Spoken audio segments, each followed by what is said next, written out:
Hare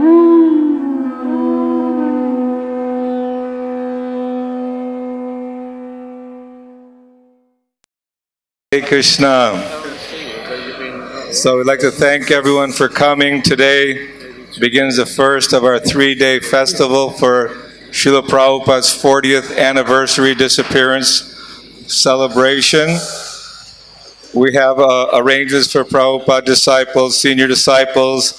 Everyone please, come forward. Today's session, Bhakti Churu Maharaj will be MC along with Gunarnava Prabhu and Lokanath Maharaj, and they will be giving their remembrances of Srila Prabhupada and speaking to us about Srila Prabhupada in his final days here in Vrindavan, and also disappearance and other memories as well. So thank you for your attention. Srila Prabhupada ki jai. Hare Krishna. Hare Krishna. Although I read the translation of what we sang just now, a poetry that Srila Prabhupada wrote on the anniversary of Srila Bhaktisiddhanta Saraswati Thakur's disappearance. And there are 8 ashtakams, 8 stanzas, 8 times. Ashtakam means 8 stanzas, poetry with 8 stanzas like Gurvashtakam, Jagannathashtakam. So Prabhupada wrote Viraha Ashta Ashtakam. The 8 ashtakams, due to his feeling of intense separation from his spiritual master. And I just sang the first ashtakam, first 8 couplets. And I'll just read the translation once again. At the beginning, I read out the translation, but many of you are not here at that time, so I'll read it once again. O Srila Prabhupada, you personally suffer to see the suffering of the fallen, conditioned souls. On this anniversary of your separation, I am utterly despondent. The ocean of mercy was previously held back by a dam, but Lord Nityananda personally cut a channel in it and thereby released the outpouring flood of pure, ecstatic love of Krishna consciousness. Those devotees to whom the responsibility was given to continue to spread this flood of love somehow became overpowered by Maya and were thus reduced to simply performing ritualistic Hindu ceremonies for the benefit of the materialists. In this way, Prabhupada is expressing that how the mission of his spiritual master got lost. And he is continuing that. Lord Nityananda's inundation of prema was thus completely stopped by those known as Jati Goshai, caste Goswamis. But then you personally came, O Master, to open wide the floodgates once again. Again you engulfed everyone in the deluge of pure divine love, even such a low, wretched, fallen and sinful soul as myself. On the strength of Lord Chaitanya Mahaprabhu's command, you sent all of your servants as spiritual masters, going from door to door just to deliver the fallen souls. The devotees were enthusiastically preaching everywhere, from the ocean to the Himalayan mountains. But now that you have gone from our midst, everything today has become very dark. O Srila Prabhupada, you personally suffer to see.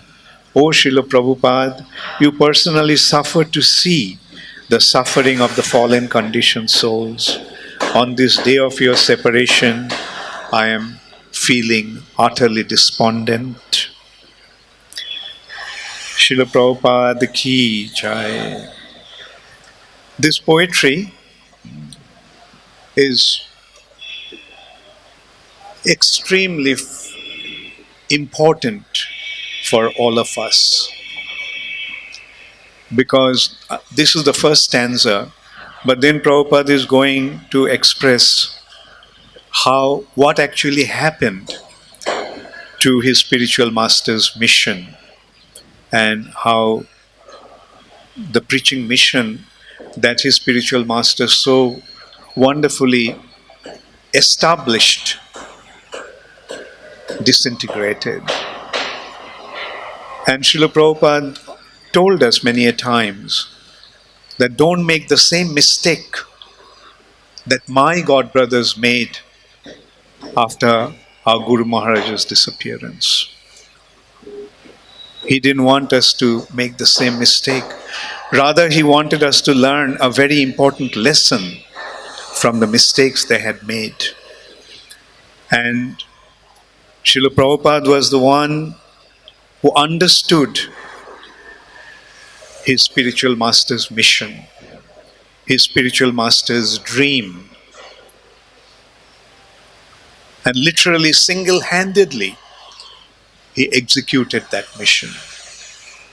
He tried for many, many years to invite everyone to come and collectively push on that very important spiritual mission that is meant to deliver this world.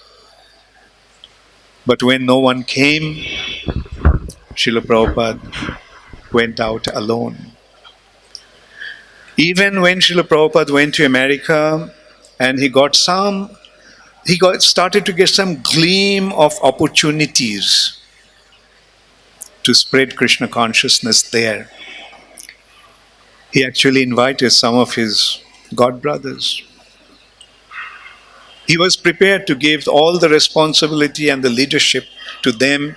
He would have been happy just to become one of their followers. But unfortunately, there was no response. And then finally, Prabhupada had to establish his mission in the form of the International Society for Krishna Consciousness. And we have seen how his spiritual master's mission became most wonderfully manifest through his sincere endeavor. Today, Krishna consciousness is spreading all over the world, most wonderfully, most effectively, which is actually the dream of Srila Bhaktisiddhanta Saraswati Thakur's. He wanted that devotees would go out to the Western world and spread Krishna consciousness. Because that is the mission of Sri Chaitanya Mahaprabhu. Chaitanya Mahaprabhu predicted that this Krishna consciousness movement will spread all over the world in every town and village. And an important thing to note is that soon after Sri Chaitanya Mahaprabhu's disappearance, his mission also disappeared. His teachings disappeared, and it was eclipsed by the upper sampradayas. Different groups claiming to be the followers of Sri Chaitanya Mahaprabhu started to propagate all kinds of deviant, degraded practices and so-called philosophies. And as a result of that, Mahaprabhu's Sankirtan movement actually got eclipsed. It was completely lost practically. So much so that those days, an educated, intelligent, cultured person would have nothing to do with with Sri Chaitanya Mahaprabhu and his mission. Because people started to think that these upper sampradayas were actually the followers of Sri Chaitanya Mahaprabhu. But then came Srila Bhakti Vinod Thakur, and he revived Sri Chaitanya Mahaprabhu's mission.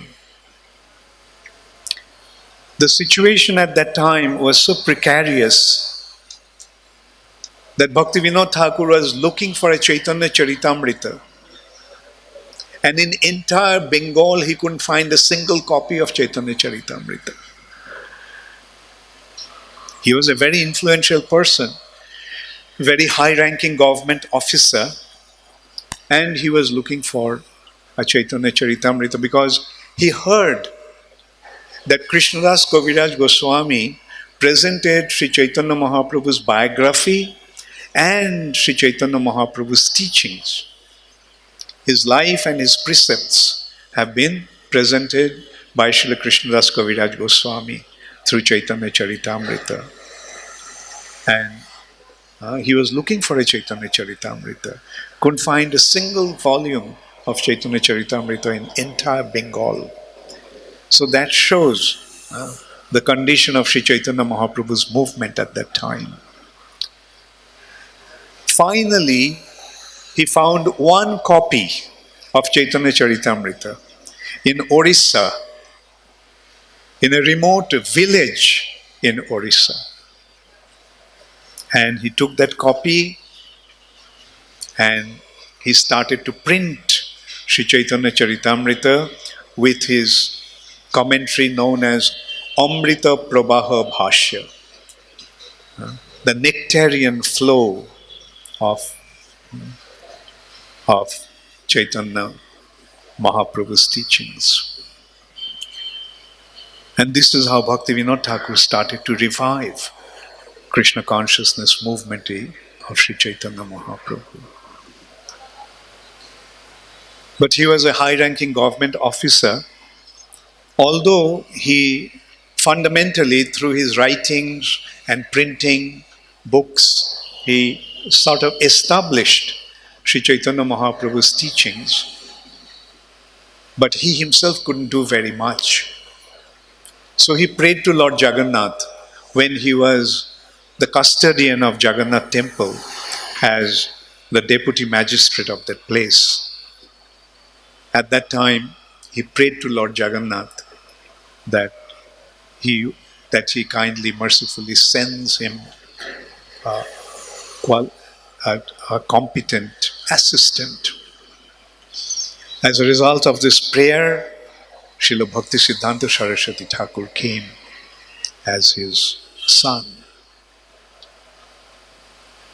And Bhakti Siddhanta Saraswati Thakur started to spread Krishna consciousness at that time. He established Krishna consciousness most wonderfully throughout India. And his vision was actually his eyes were fixed to the West. He himself sponsored to send some of his disciples to the West, to England. He was maintaining them in there. But unfortunately, they couldn't do very much. They came back. And then after Srila Bhakti Siddhanta Saraswati Thakur's disappearance, we saw what happened. Even when he was present on the planet, Srila Bhakti Siddhanta Saraswati Thakur noticed how some of his leading disciples were conflicting among themselves about squabbling about some petty material possessions.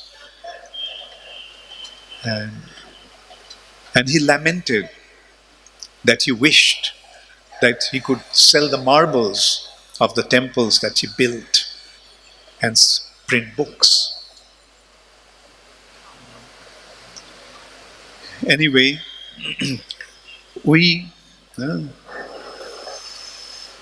The juniors are not here to find faults in their activities.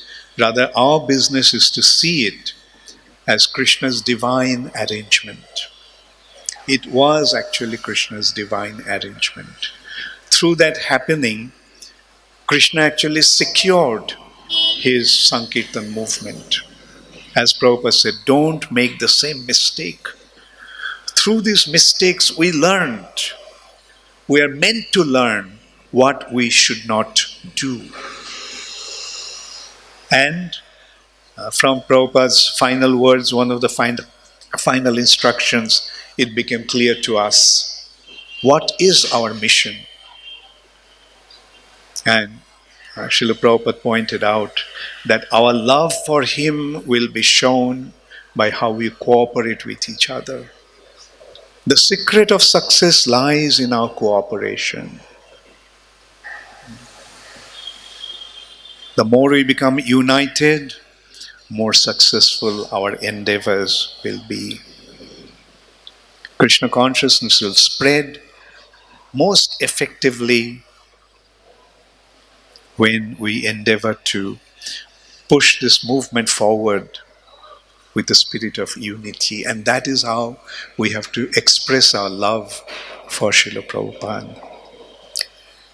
And at least we saw, although in ISKCON we have seen many, many difficulties, but because of the spirit of unity, with the mood of endeavoring collectively, Srila Prabhupada's institution, ISKCON, is still intact.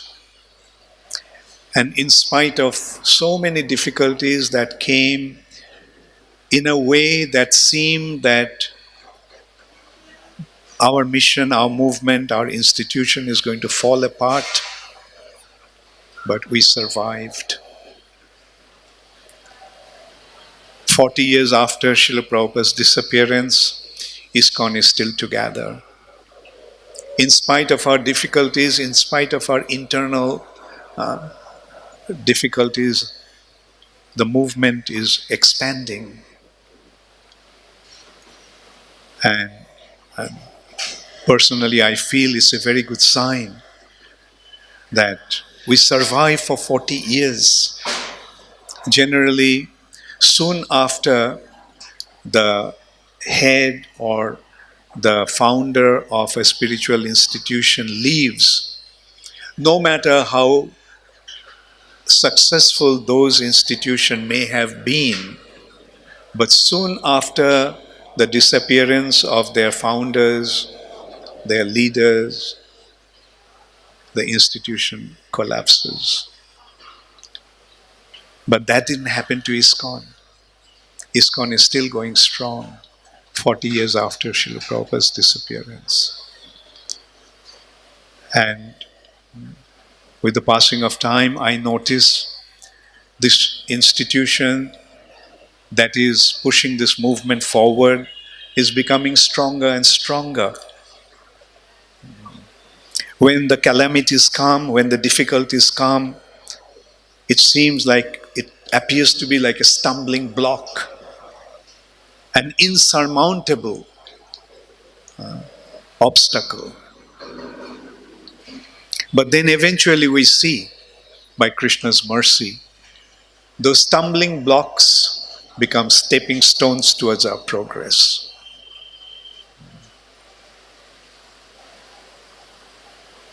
So this is how Sri Chaitanya Mahaprabhu's mercy is being manifested through our divine founder Acharya, His Divine Grace, A.C. Bhaktivedanta Swami Prabhupada. Prabhupada is not an ordinary person. Prabhupada is not even an ordinary pure devotee. Srila Prabhupada is a personality who has been sent by Sri Chaitanya Mahaprabhu to fulfill his prediction. Chaitanya Mahaprabhu predicted that this Krishna consciousness movement will spread all over the world in every town and village. The words of the Supreme Personality of Godhead can never go in vain. Whatever Mahaprabhu has said is going to be fulfilled.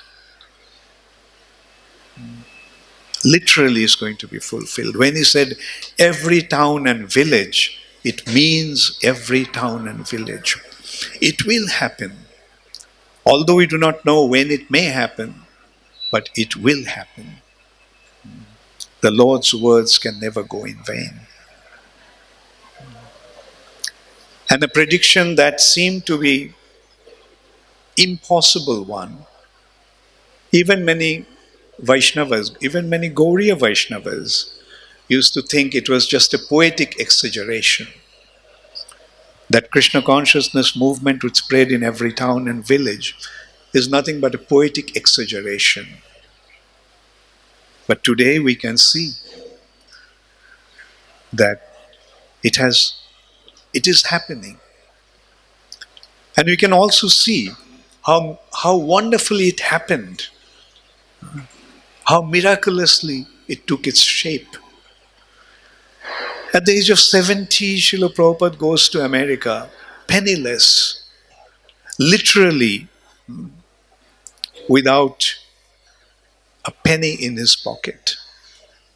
Or I'd say in America it's a cent. Srila Prabhupada goes there, a 70-year-old man who didn't even know where he was going to stay. He didn't even know what he was going to eat.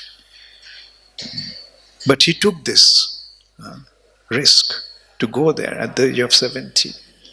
And also on the way, during his voyage across the ocean, he had 2 heart attacks. But then we see, within 10 years' time, what Srila Prabhupada achieved. It's an inconceivable achievement. Within 10 years' time, spread Krishna consciousness all over the world. And then the other challenge was whether his institution would survive after his disappearance. But Srila Prabhupada perfectly structured that institution. Perfectly structured means Srila Prabhupada established himself as the founder Acharya of the institution, the permanent head of the institution. No one else will become the head of this institution of ISKCON. Srila Prabhupada will always remain the founder Acharya of this institution as long as this institution will last. And then he made this wonderful arrangement of collective management through the governing body commission. This concept of collective management actually made ISKCON overcome so many difficulties. Powerful individuals defected from ISKCON. Some of them even started their own spiritual organization. But ISKCON remained unaffected because of this collective concept. Individuals may defect, but the institution will remain unaffected because of this collective concept of management. So this is how we see how wonderfully Srila Prabhupada made all the arrangements. He himself went alone, started the movement, and within 10 years' time, he spread it all over the world. And then, how to continue this mission even after his disappearance from this planet, Prabhupada structured that institution of ISKCON. And so that ISKCON doesn't disintegrate, doesn't fall apart, Prabhupada established himself as the permanent head of this institution. No one will be able to come and claim ISKCON to be his organization. Forever, Srila Prabhupada will always remain the head of the institution. Once when I was talking about this point in Bhaktivedanta Manor in London, a question came up that what if some self-effulgent acharya come, what will happen? My answer to that was that yes, many self-effulgent acharyas, many luminaries will come in the institution of ISKCON, but they all will function sitting at the lotus feet of Srila Prabhupada. No one will ever claim Srila Prabhupada's position. Srila Prabhupada will always have the position of the permanent head of the institution. Yes, luminaries will come, but they all will function at the lotus feet of Srila, from sitting at the lotus feet of Srila Prabhupada as Srila Prabhupada's representatives. And I gave the example just in Christianity. We see so many luminaries, St. Francis of Assisi, St. Aquinas, and so many.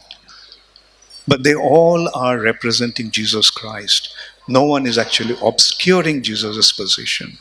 They are actually enhancing Jesus' position. So all the luminaries, all the great spiritual personalities that will come and that are already there in ISKCON, they all will function enhancing Srila Prabhupada's position as his representative.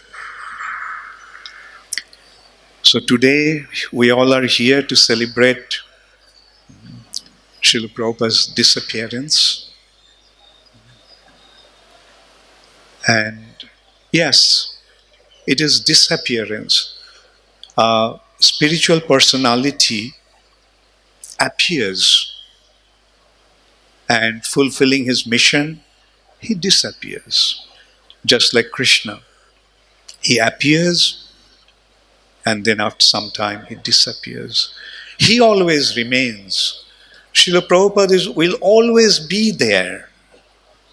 But for some time, Srila Prabhupada was physically manifest in front of our vision.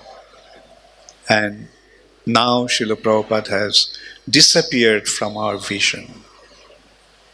But Srila Prabhupada is there. And we all have this opportunity to be with him, provided we can develop our spiritual vision. The spiritual personality of Srila Prabhupada will be manifest in front of us again when we develop our spiritual sight, when we develop our spiritual senses. So this is a challenge that we are facing now. And those who are sincerely endeavoring, they'll positively be rewarded with success. We must always remember that Srila Prabhupada is still watching us. Those who are serving Srila Prabhupada sincerely, Srila Prabhupada is watching them. Srila Prabhupada is supporting them. Srila Prabhupada is empowering them. Srila Prabhupada is rewarding them. A few days before Srila Prabhupada left the planet, two very important personalities came to see him. They were Sriman Narayan.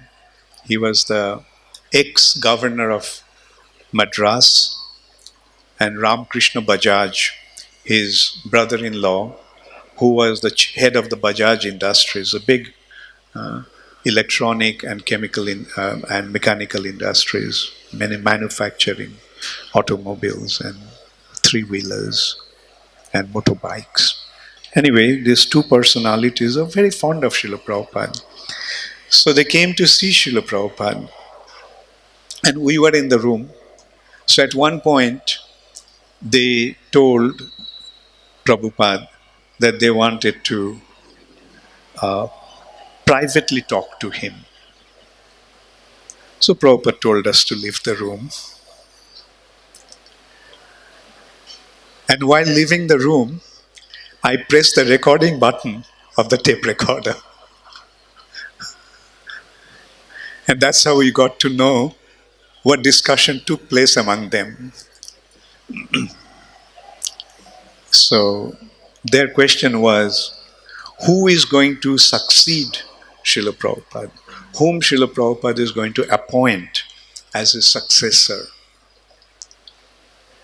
Srila Prabhupada's response was that he was not going to appoint any successor as such. He said that he was giving the legacy to all his followers. Whoever follows will have the legacy. So this is how we can see Prabhupada handed over the legacy to anyone who is sincerely going to follow him. And that will go on generation after generation. And that recording is still there. And then one of them, I think it was Ramakrishna Bajaj, he noticed and he said, "Oh, recording is going on." Then it was stopped. But anyway, the essence of the discussion became very clear. They came to ask Srila Prabhupada whom Srila Prabhupada will appoint as a successor. But Prabhupada's clear answer was that he was not going to appoint any successor. He's giving the legacy to all his followers. Those who will follow will have the legacy. So that is Srila Prabhupada's mission. So I'll just briefly discuss about the point about how Srila Prabhupada came to Vrindavan. And I mean, is one of the last visits, the one before the last. Again, Ramakrishna Bajaj and Sriman Narayan. One day, Prabhupada, when he was in Bombay, in Radha Rashbihari temple, they came to see Srila Prabhupada, and Prabhupada's health condition was not so good at that time. So they suggested to Srila Prabhupada that Prabhupada went for a change. They used that expression, change. Probably they meant the change of weather, change of climate, change of place. And they suggested that Prabhupada went to Rishikesh. And Prabhupada immediately liked the idea. Prabhupada said he never went to Rishikesh before. And he felt that being near the Ganges and drinking Ganges water, Prabhupada will feel better. So Prabhupada immediately accepted that invitation. And Ramakrishna Bajaj and Sriman Narayan, they're very influential people. They made the arrangement for Srila Prabhupada in Rishikesh. At the time, that was the best house, best building in Rishikesh on the bank of the Ganges, called Ganga Darshan.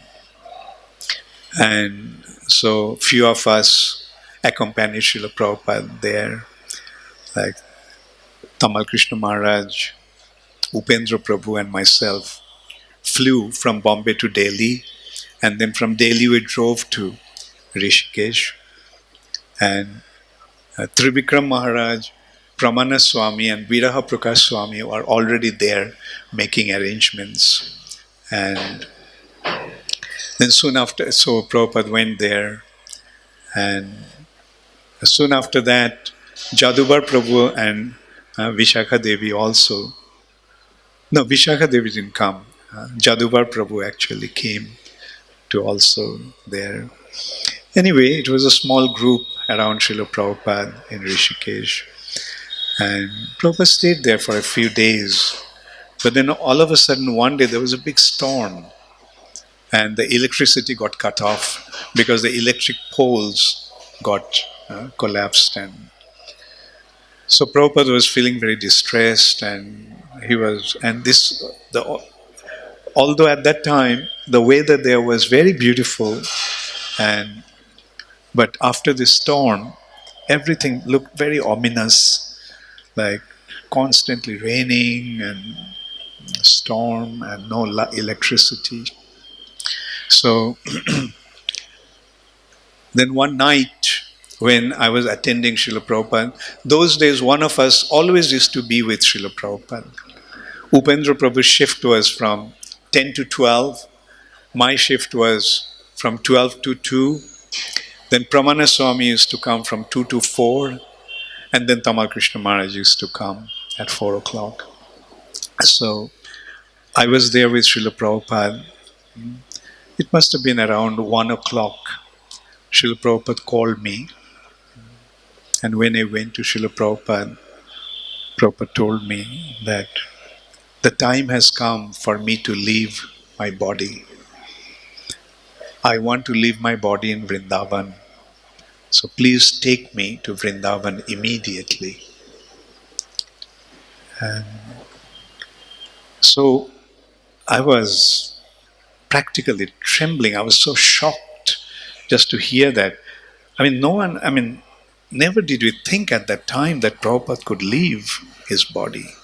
And now Prabhupada is telling the time has come for him to leave the body, and he wanted to go to Vrindavan, and we should make arrangements for him to take him there. So I immediately ran downstairs, woke up Tamal Krishna Maharaj, and told him what Prabhupada said. He also, shocked, came running upstairs to Prabhupada's room, and then Prabhupada told him the same thing. So that night only we packed everything up, and next morning we left for Delhi. We stayed in Delhi for that night. Those days, getting telephone connection in India was very, very difficult. So from Delhi, Tamal Krishna Maharaj phoned Adikeshav Swami and told him what Prabhupada said, and he told him to inform all the leading devotees, all the GBCs and Sannyasis about Prabhupada's plan. So the news spread all over the world, and so the next morning from Delhi, we left. And when we came near the turn towards Chattikara, we noticed that two devotees with motorbikes, and they immediately started the motorbikes, just spotting Srila Prabhupada's car. They started the motorbike and they drove towards the temple.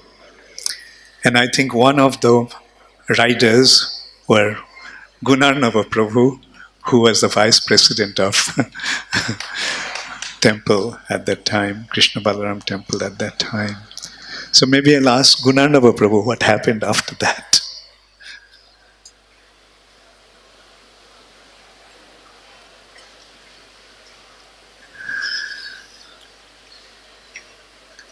Connection, what happened? Okay, you take this mic.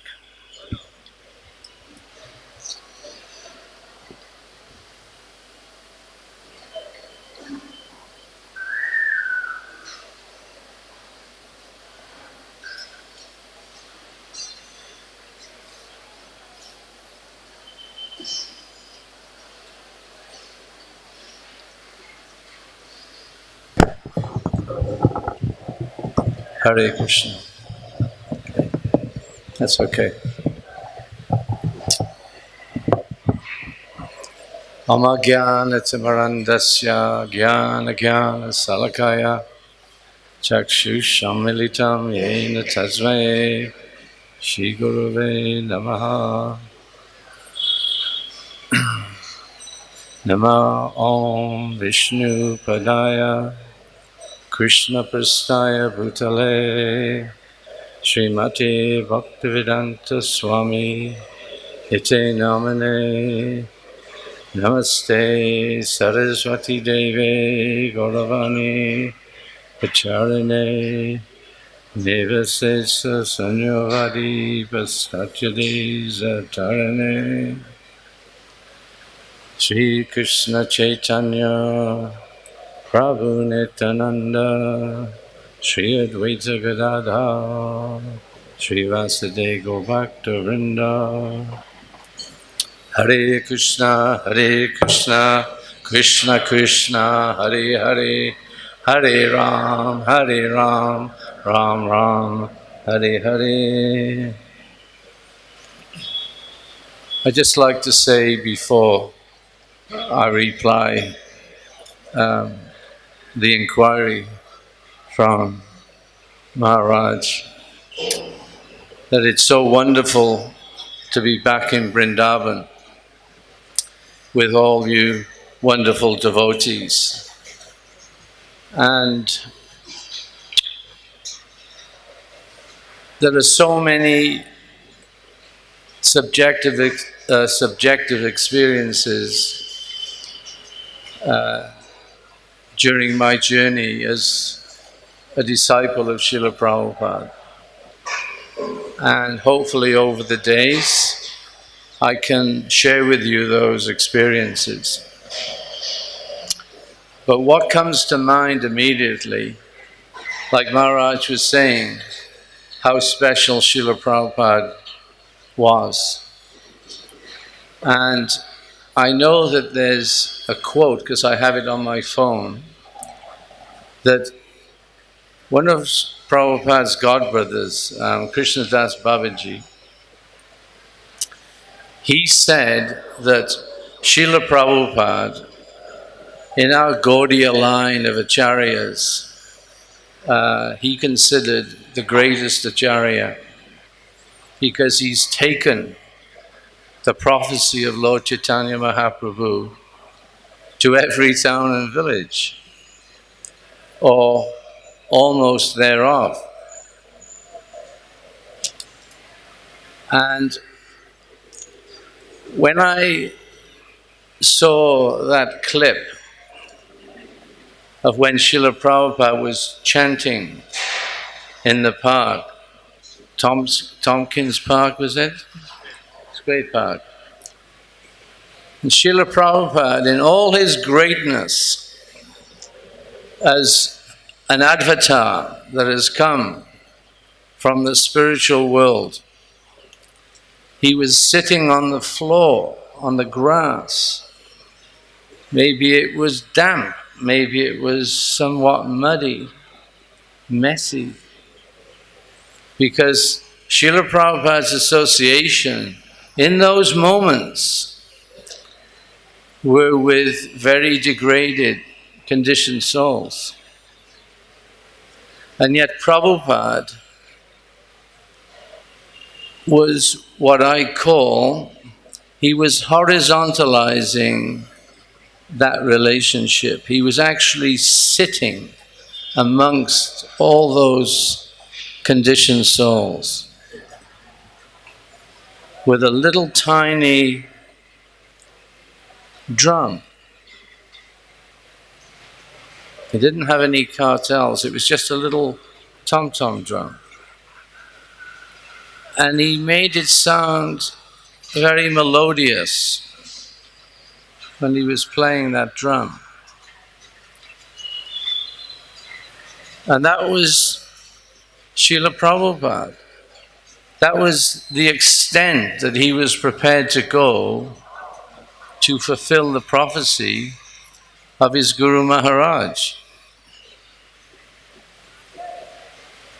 And I remember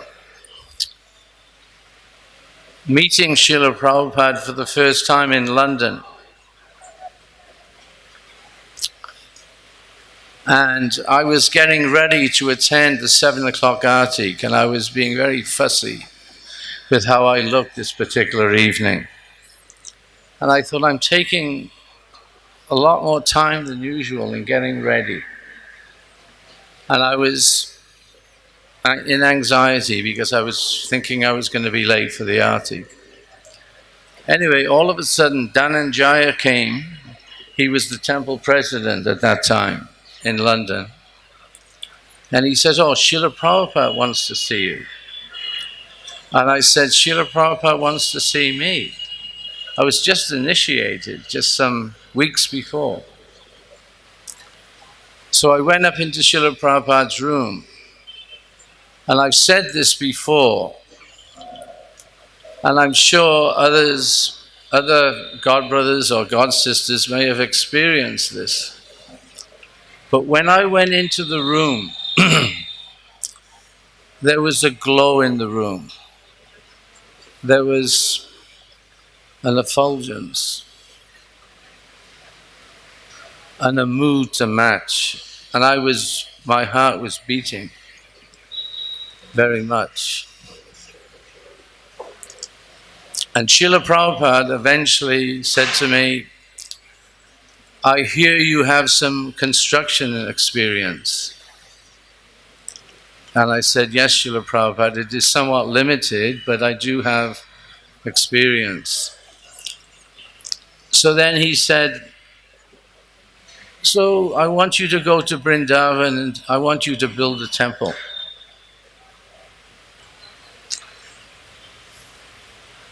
Yes, Srila Prabhupada. And Smarahari was accompanying me, and he was behind me, and Prabhupada noticed, and he said, and you have construction experience also?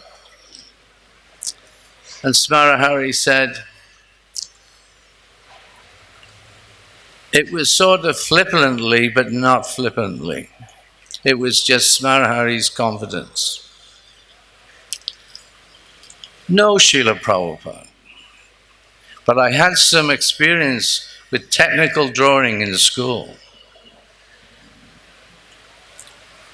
Srila Prabhupada said, that is all right. Krishna will employ you. So, within the next few weeks, we were collecting money on the streets to come to Brindavan. And we simply had one-way tickets on an airline called Syrian Arab Airlines, which probably we wouldn't touch with a barge pole now.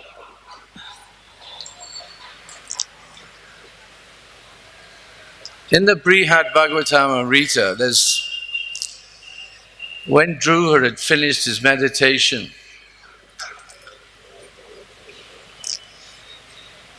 an airplane, a transcendental airplane, it came from the sky.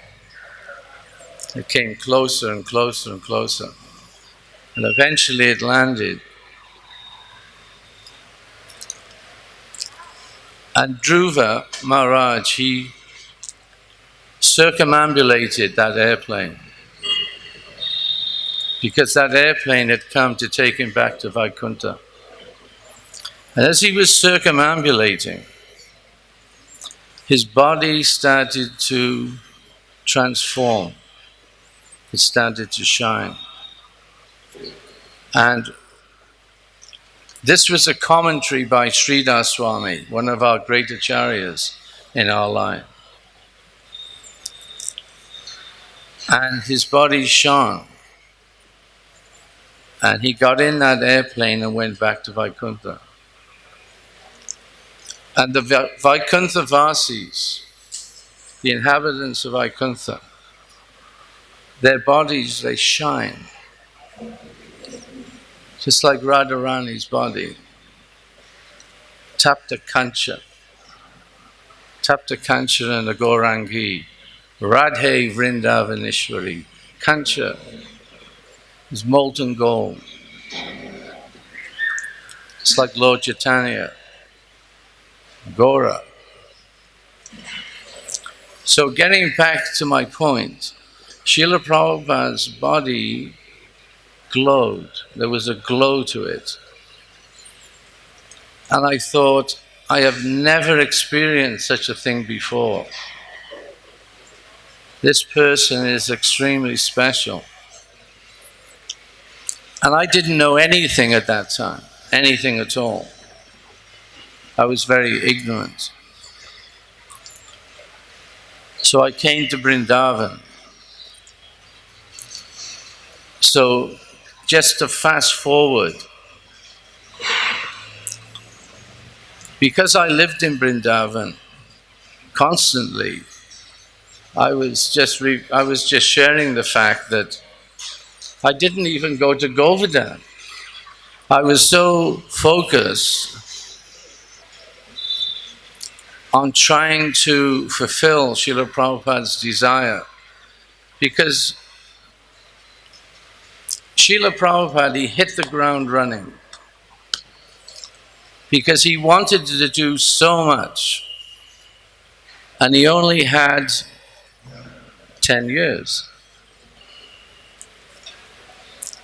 So in Brindavan, serving Srila Prabhupada, not only were we under a microscope of intensity working in Brindavan, but we had the thunderbolt of Srila Prabhupada on us constantly whenever he came. There was no let up. There was no rows. There was no niceties. There was no fatherly figure in a sense. And I remember one time when we had come out of Prabhupada's room, there was Saravi and myself, and we'd just been hammered by Prabhupada. And our heads were, down. But we went back to one of the huts where we were living, and we sat and we made a commitment. And we agreed instantaneously that whatever Prabhupada threw at us, however Prabhupada treated us, we would absorb like a sponge, because we wanted to fulfill the desires of Srila Prabhupada. And we were so unqualified, totally unqualified. So only by the inconceivable mercy of God and Guru were we doing this particular service. That was all. So I had a motorbike, just like Panchagoda. Actually, I think he's got 3 motorbikes now. I don't know. I mean, if you look at Brindavan today, compared to Brindavan, when I was president here for 6 years, and we were paupers.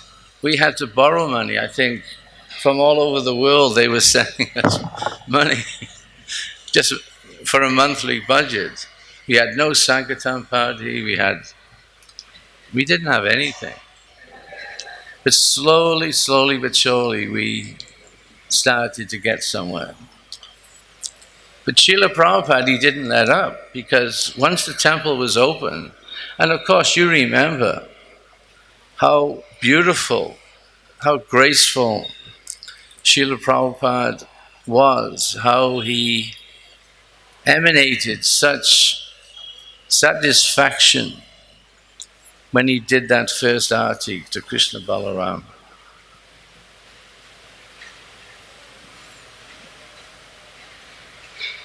So now it was, you mustn't get cheated. We have no money. Everything is so precious. And there's that one book in the beginning. Hands up, who's read that book in the beginning? It's a sort of a long book, and it shows Srila Prabhupada keeping accounts of a couple of dollars, or maybe even $1, a little something on butter, a little bus fare, because it was Krishna's money and he was keeping accounts for Krishna. Everything was Krishna's. So Prabhupada treated everything with such integrity and respect. So he had to train these malecha disciples. So blunt we were, our senses.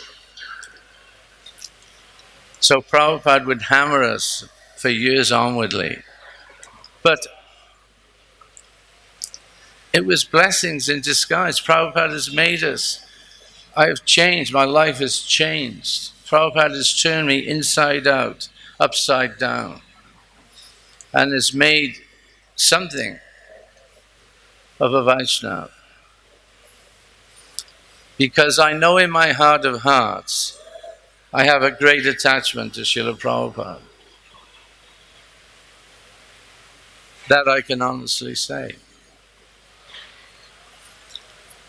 So, being in Vrindavan consistently, even without going to Govardhan, which was so close, Srila Prabhupada returned.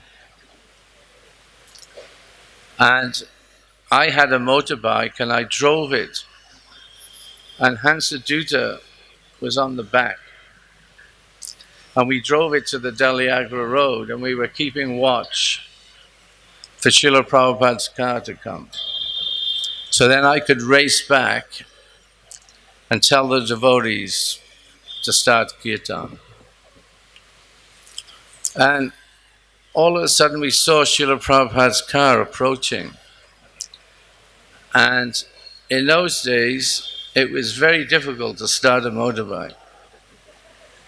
There was no press start. You know, you press a little button on the handlebar and you start immediately, instant. You had to kick start it. And I was quite small person. I was very thin in those days. You wouldn't recognize me. I was a slip of a thing like David Shakti. And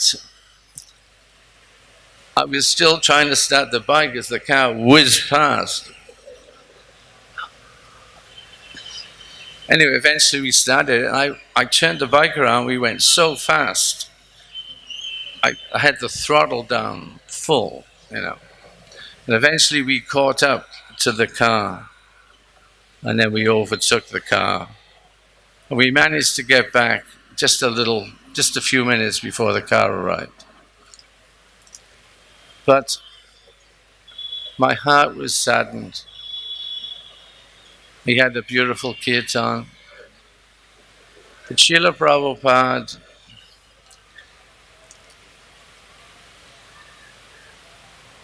he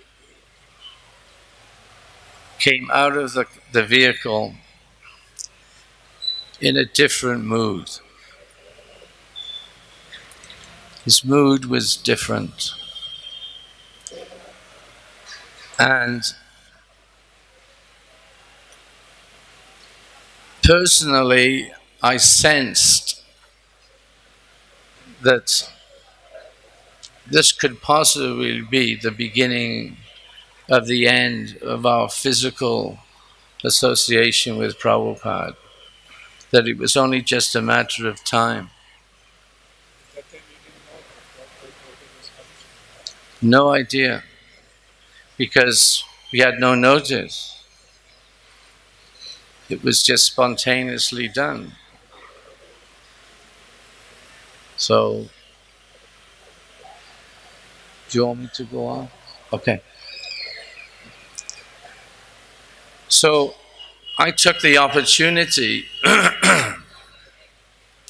as much as I could to be around Srila Prabhupada, because that's what Prabhupada wanted. He wanted for the whole of his disciples to come as much as possible to be with him. It's almost like as if he wanted everyone to drop what they were doing to come and be with him. Surround him with love and affection. That's what Prabhupada wanted. And that's what happened to a degree.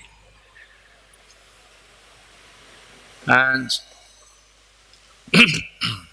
I remember, I think it was only a matter of a couple of months until that day that Prabhupada passed away. So, Prabhupada wanted 24-hour kirtan. He wanted a group of three or four devotees in groups, and with a small pair of cymbals to chant softly in front of Prabhupada. And I remember I was with Pushkar. Pushkar was an artist. I think he was from New York.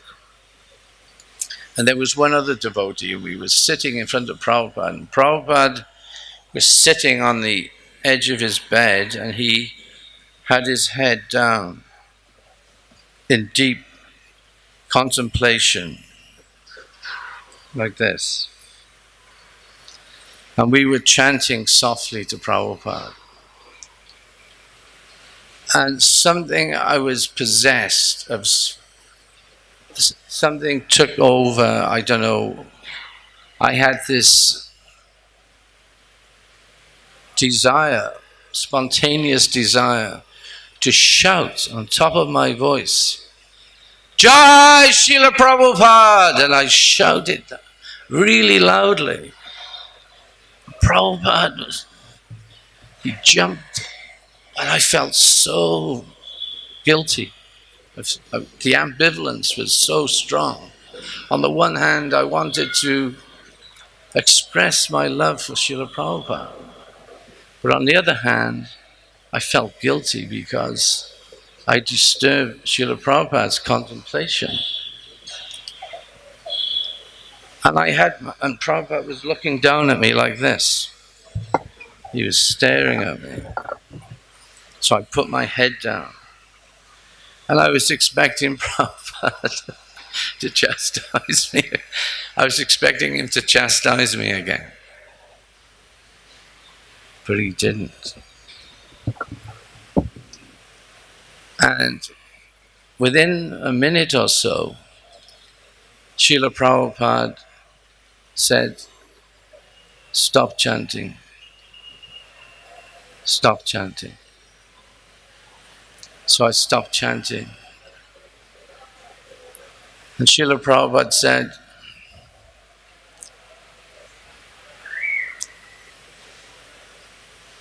you brought a black cow for me. Do you remember that black cow? It was tied up outside Srila Prabhupada's house. Prabhupada wasn't eating anything, nothing. And I didn't know what Prabhupada was eating or drinking. I had no idea. All I did was, with the help of Bhagavad-Gita helped so much. And we scoured just around for Prabhupada said, a jet black cow with no other markings whatsoever had the purest milk. And we found the cow because if you remember, Maharaj, Guru Kripa and Yasodhananda, they went to South India. They got a ring, that astrological ring. There were devotees going to different places to find ways of curing Prabhupada's illness. You remember? It was like messengers going out, looking, coming back. But we had this cow, this local black cow, and Srila Prabhupada said, he said, the milk from this cow has been sustaining me. I'm only drinking milk supplied by this cow. This is your mercy. I am alive because of your mercy. And he said it 3 or 4 times. And I started to cry. I was overwhelmed with grief that Srila Prabhupada was leaving us. But I was very happy that I had made this connection with Srila Prabhupada. It went right to the core of my very being. And eventually it was, then Srila Prabhupada stopped talking, and then he said, so chant, and we chanted again.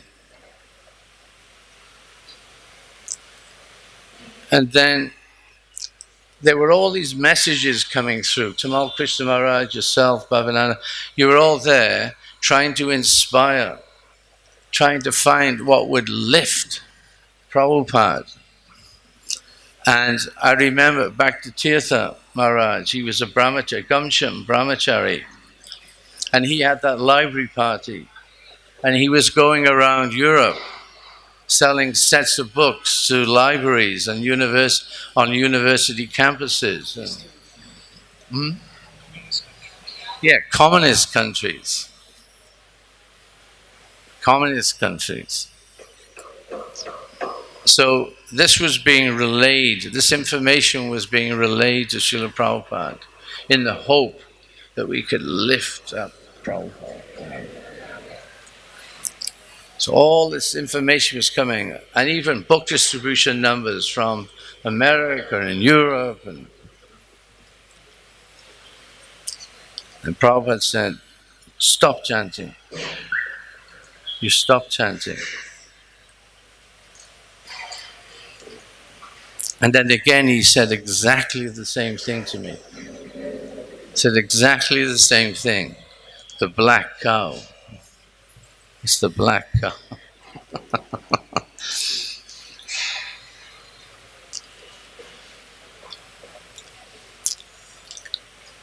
I was sitting in Srila Prabhupada's room one time, and he was explaining to, I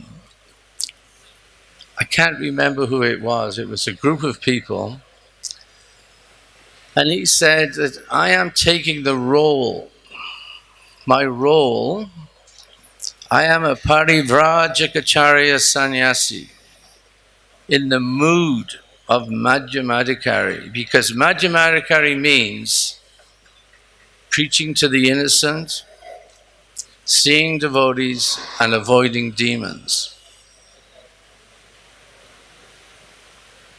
And I travel all over the world many times in that mood. But then, Srila Prabhupada coming back in those last few months, and I witnessed the transformation of consciousness. And again, it was my subjective experience. It was through my eyes. It was what I perceived. I may be wrong, but I don't care if I was wrong, because what I saw was Prabhupada in the mood of Uttama Adhikari, because everyone Prabhupada spoke to, every visitor, every godbrother that came, he was apologizing and begging forgiveness if there was any offenses committed. So,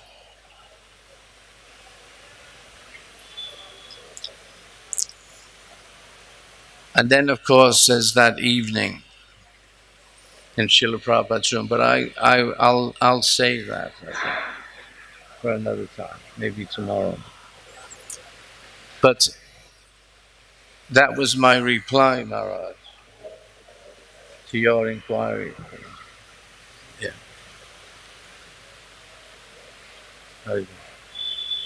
Thank you so much, Gunarnava Prabhu. Gunarnava Prabhu played a very, very important role those days. He was, actually, you were managing the whole temple, actually. I was this, Sarabi was the architect and designer. Yeah. Guru Kripa was the collector of funds with his Namhata. And I was the site organizer. I would do the hiring and firing, buying materials, accounts. Yeah. Prabhupada taught me double entry bookkeeping. And then I have stories around that, but anyway. Yeah, so in general I was... Yeah.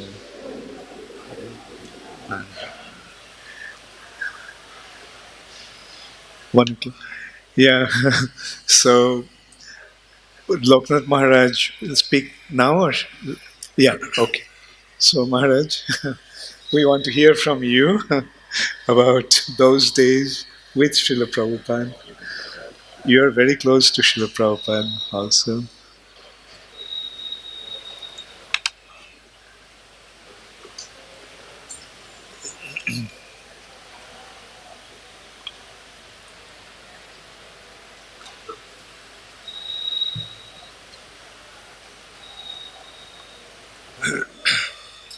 I think it's on.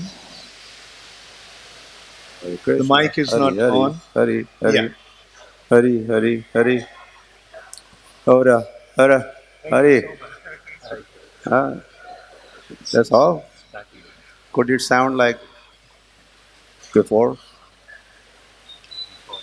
Hari, forget that microphone. Hari. Om Ajnana Timirandhasya Jnananjana Shalakaya Chakshurunmilitam Yena Tasmai Sri Gurave Namaha Nama Om Vishnupadaya Krishna Presthaya Bhutale Srimate Bhakti Vedanta Swamin Iti Namine Namaste Saraswate Deve Gauravani Pracharine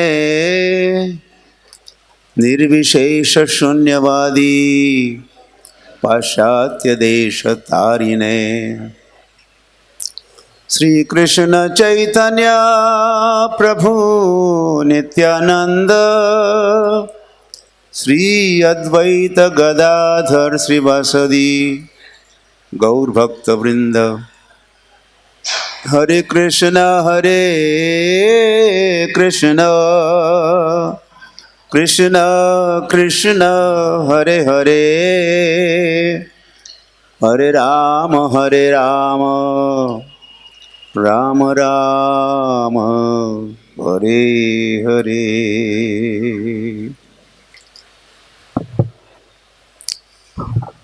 Hare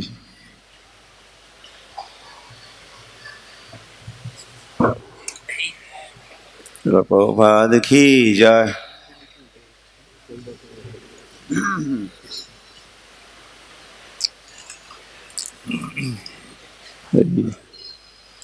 So,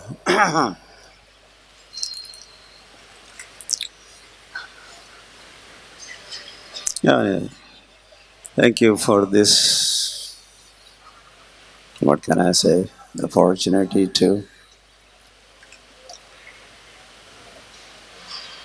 remember, re-remember Srila Prabhupada and say a few words.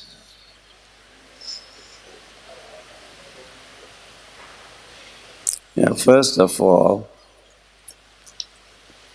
Bhakti Charu Maharaj did make a reference to, this is disappearance, Srila Prabhupada disappearance festival, and he has disappeared. He was with us and is not visible to us as he was one time. So when I heard that, I was thinking how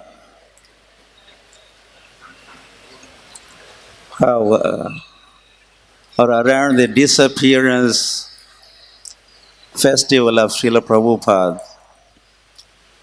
Srila Prabhupada appears more.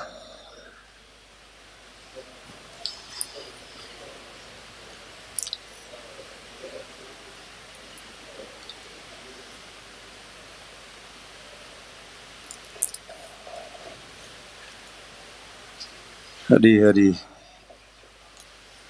And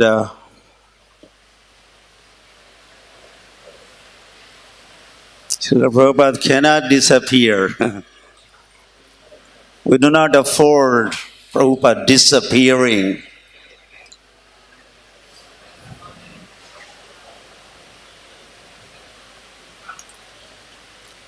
We want him to make his appearance all the time.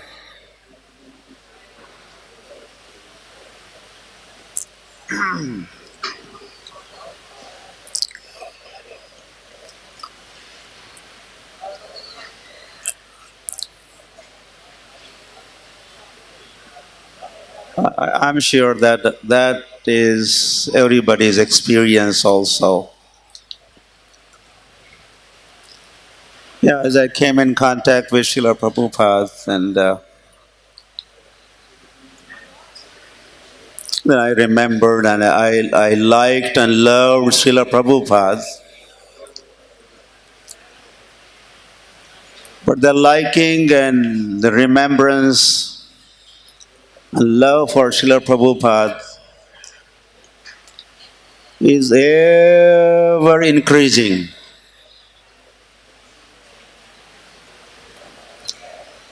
That is not the case with, we all had and I had. So many relatives and relationships, and some of them have disappeared, or I'm no more with them. So their memories kind of take back seat, or I have totally forgotten them. Practically, they do not exist, are non-existent for me. But Srila Prabhupada, who departed, left our company 40 years ago, the memory of Srila Prabhupada and the liking and love for Srila Prabhupada has not diminished, and it cannot be diminished. Experience is, it is ever increasing. Is that you all experience also? I'm sure you do. Yes?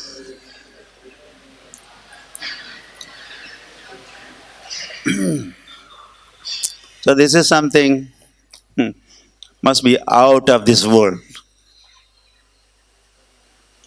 You know what I just mentioned, what happens in this world with your relatives and memories or remembrances of near ones, dear ones, your college friends and these friends and the parents also, or brothers and neighbors. But here,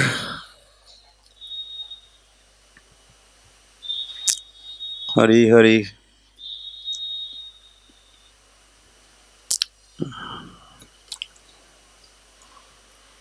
And I get to know, when I met Prabhupada, sure, I came to know Srila Prabhupada. But every day I am knowing Srila Prabhupada.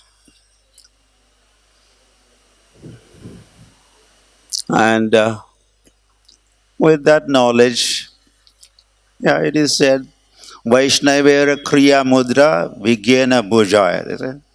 It is very difficult to understand the Vaishnavas, Mahabhagavatas, Kriya and Mudra, and his activities and his expressions and all that related with him.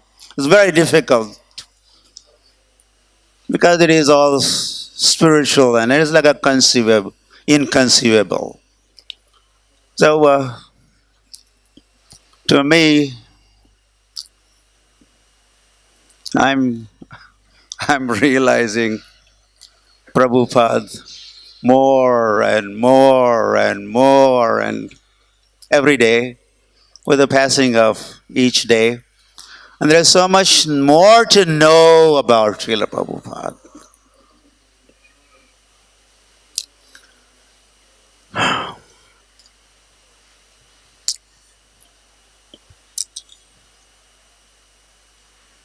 I was also thinking,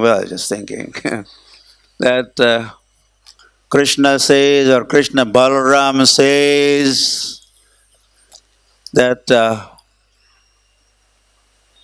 if you say, I'm your devotee, O Krishna Balaram, then Krishna Balaram, they would say, no, no, no, you are not our devotee or my devotee. But then you go back, and next time you say, but Krishna Balaram, I'm devotee of your devotee. I'm devotee of Srila Prabhupada.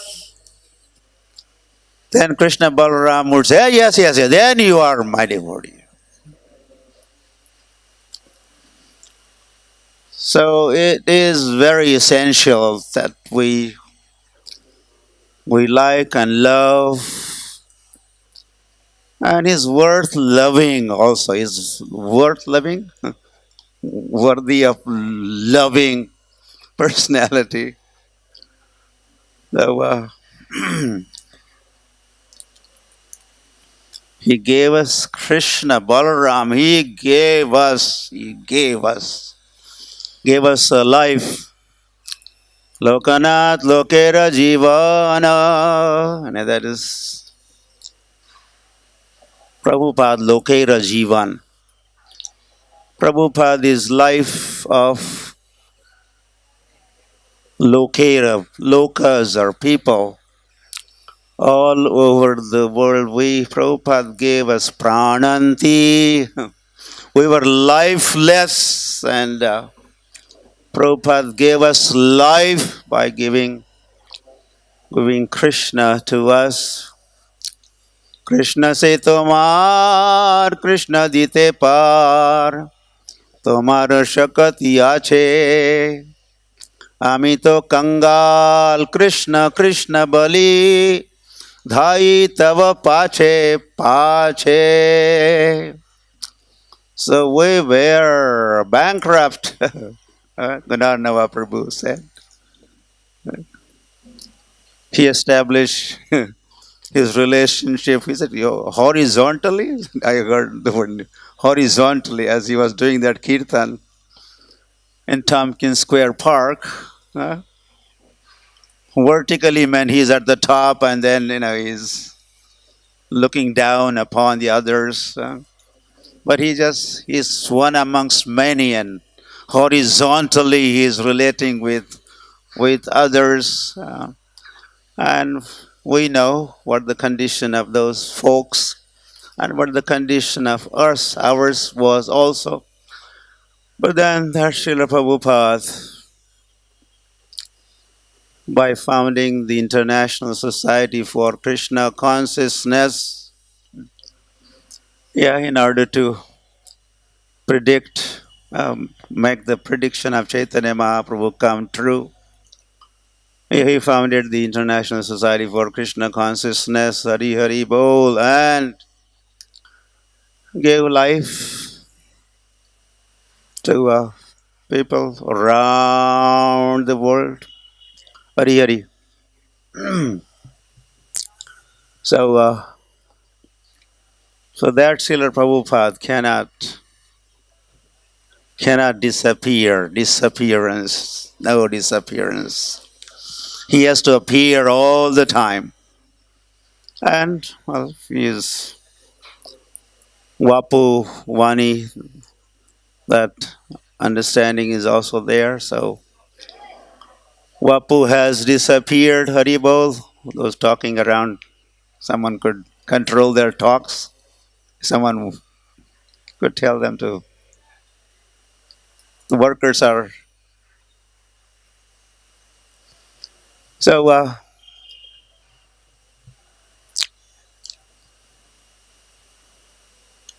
it was 46 years ago. I came in contact with Srila Prabhupada, and then my very first meeting,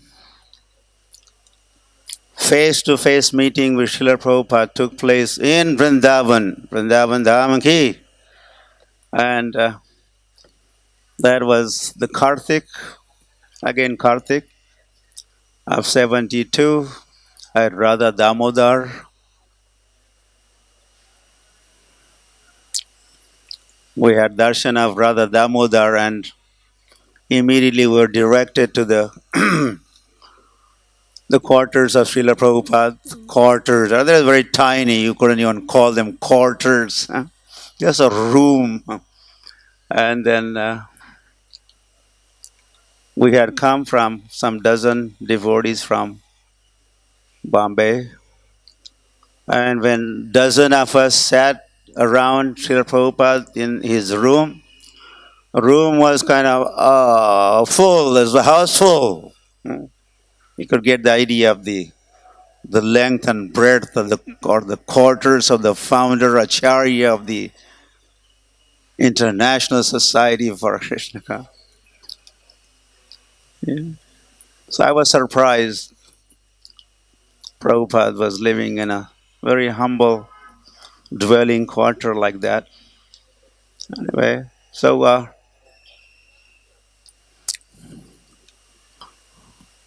the very first thing Prabhupada, I would say first thing and the last thing that Prabhupada talked to me about, or you could say instruction, had a connection with Govardhan, Giriraj Govardhan. We had just come from Bombay, and anyway, I'll just say one quick thing before the first instruction. Yeah, that also was first instruction. So we were sitting around Prabhupada. I was sitting right in front of Srila Prabhupada, and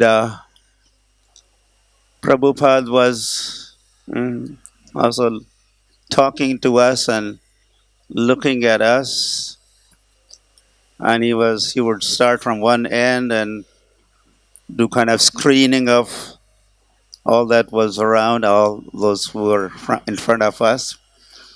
But when it was a turn up, well, looking at me, he would make a little pause, and spend a little extra few fractions of seconds before he moved on. And then when he would come back again, it was my turn, and then he moved on, and I was wondering what was going on, what was getting his attention,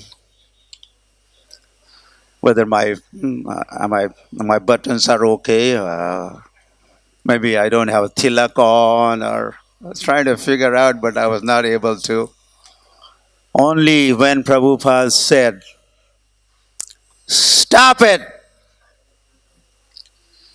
So those were the days when I heard someone talking, and I was fully absorbed in hearing and talking. I had a habit of shaking, and that time I was really vigorously shaking my thighs, and although I was trying to figure it out, what is it? I'm getting attention, and so Prabhupada said, "Stop it!" And then I stopped. And then only when I talk about this and have to demonstrate, I do this, only then. But before that, I stopped. Hari. And Srila Prabhupada, yeah. So that was 72. Karthik. Prabhupada had already, I think, right after Mayapur festival. In Mayapur also, that Gaur Purnima time, Prabhupada did groundbreaking ceremony of the future Mayapur Chandrodaya temple. Then he comes here after Mayapur, and by that time, the land from Saraf family was already obtained, and Prabhupada had done the groundbreaking or Bhumi Puja of this sometime after Mayapur festival, and I know that. And then Prabhupada traveled to Bombay. At Juhu, I was present in that Bhumi Puja celebration at Juhu, Bombay. So 3 Bhumi Pujas or groundbreaking ceremonies in 1 month. Boom, one. Mayapur, Vrindavan, Bombay. So by the time in 72 Kartik, we stayed at, Prabhupada stayed at Radha Damodar, and we stayed at the KC Ghat, the palace of Bharatpur, King Bharatpur King. And Malathi Devi was certainly there. I don't know. You were there? Some of you were there. And many others, of course. And the number was not very big, but we always thought, if there was some inquiry, how many are attending the first ever Kartik festival of ISKCON was 72 Kartik. And we would say, oh, so many devotees are here. So many. And someone would ask, how many? There was a 30, 40. And 30, 40 devotees those days was so many devotees are attending that festival. Anyway, so we would come here. Prabhupada would send us doing Nagar Kirtan and going through Loi Bazaar here, there. We would come to Radha Madan Mohan temple, then going in reverse direction on the Parikrama path. Then we would walk on Bhakti-Vedanta Swami Goshala land. That time there was no Goshala, no nothing, it was just a land. And then zigzagging, we would end up here at our own land, Krishna Balram temple land, and we would pay our obeisances and roll in the brush rush right on our land. And the construction was just now beginning. Just now it was happening.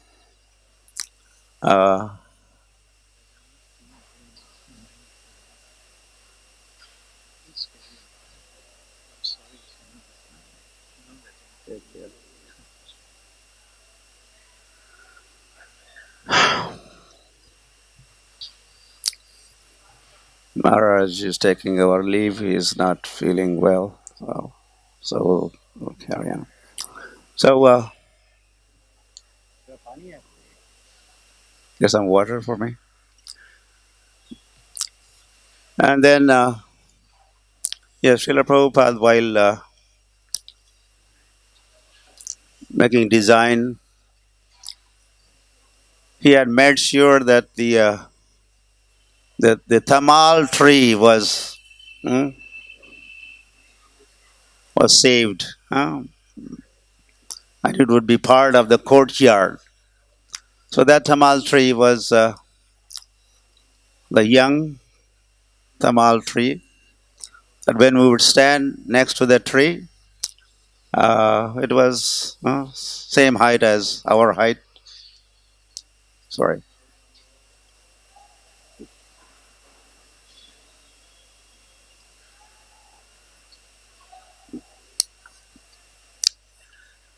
Hari Hari. Anyway, there are so many, of course, memories of those days. Entire month, Srila Prabhupada was in Brindavan. Okay, the first instruction. So I was along with Dravid Das Brahmachari from Bombay. He was part of the team that had come from Bombay. 2 of us were sent to Agra. We came all the way to Vrindavan to be with Srila Prabhupada in Vrindavan. And he asked us instead to go to Agra to do what? Srila Prabhupada wanted a big Annakut festival, Govardhan Puja festival on Govardhan Puja day.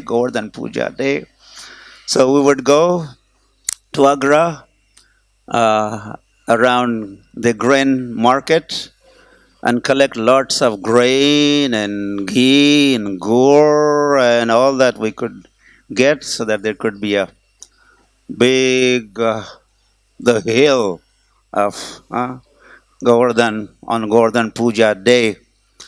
So that is what. So we went, and so that was the first Govardhan connection. Now Prabhupada asked us to, and then I would just jump to the very last instruction, which just 5 days, well, 4 or 5 days before Prabhupada's departure. This is 77, month of October, 10th October. I had returned from our travels. We had a party called Narad Muni Traveling Sankirtan Party. And we were traveling everywhere and distributing Srila Prabhupada's books. And traveling, we had gone all the way to Badrika Ashram. And there was no way to find out or get update of Srila Prabhupada's health. Like Gunarnava Prabhu mentioned, or that Prabhupada is coming from Delhi to here, probably, I don't know. It was very hard. Or from Chatika Road to here. There was no luxury of the mobiles and SMS and nothing. So we had no way to find. So we were concerned, and so we had to come. We decided to come to Vrindavan to find out how is Srila Prabhupada. So we were allowed to enter Srila Prabhupada's quarter that morning, and Srila Prabhupada, probably you have read or seen videos of those days. Most of the audience here is second generation. Prabhupada was on the bed, so sick and weak, also not even able to sit up, mostly lying down. And his voice was very soft and not very clearly audible.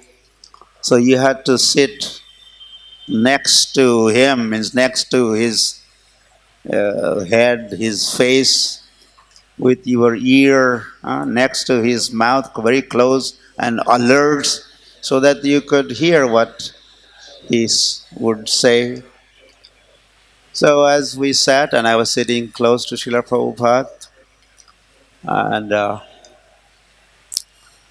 I was giving the report of our traveling. And the book distribution was so very dear to Srila Prabhupada's heart. We always hear that even those old days, and he was not very well. When the mail would come, he would prefer to hear Sankirtan reports of the book distribution, how book distribution is going. So those letters would be the first one to be picked up and read out. So we were reporting, and Prabhupada was inquiring, which book is selling the most? Like that. And we responded.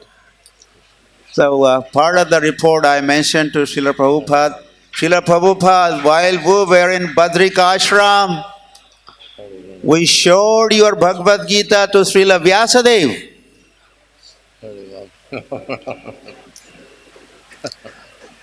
Well, it was a little humorous way of reporting, because I had thought that, we were in Badrika Ashram, and we had gone to the cave of Srila Vyasadeva, and we were carrying Srila Prabhupada's Bhagavad-Gita, and for sure, we did not see Srila Vyasadeva, but for sure he must have seen us, and especially Srila Prabhupada's Bhagavad-Gita.